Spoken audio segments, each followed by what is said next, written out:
रोहित पवार यांच्या संदर्भात सांभाळून बोला नाहीतर येत्या निवडणुकीत दाखवून देऊ असा इशारा रोहित पवार यांनी दिलेला आहे। राधाकृष्ण विखेंना त्यांनी हा इशारा दिलाय, कारण राधाकृष्ण विखे यांनी शरद पवार आणि उद्धव यांच्यावर टीका केली होती। महायुतीच्या मेळाव्यादरम्यान त्यांनी शरद पवार आणि उद्धव यांना विक्रम वेताळ असं संबोधलं होतं आणि त्यावरच रोहित पवार यांनी हा इशारा दिलेला आहे।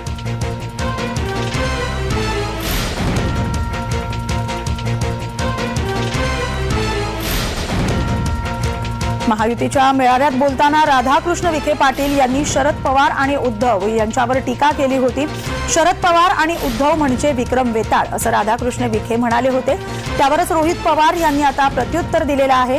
रोहित पवार यांनी राधाकृष्ण विखेंना इशारा दिलेला आहे, सांभाळून बोला नाहीतर निवडणुकीत दाखवून देऊ असं ते म्हणाले। राधाकृष्ण विखे पाटील साहेबांना येत्या काळामध्येच कळेल कोण काय आणि कोण कसं, कोण कोणाच्या डोक्यावर बसतंय।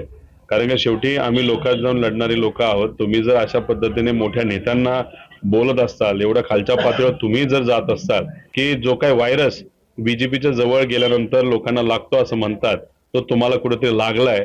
त्यामुळे सांभाळून बोलणं हे सगळ्या नेत्यांची जबाबदारी आहे। ते जर बोलणार नसतील तर मग आम्ही येत्या काळामध्ये काय बोलायचं आणि काय करायचं ते त्या ठिकाणी करू।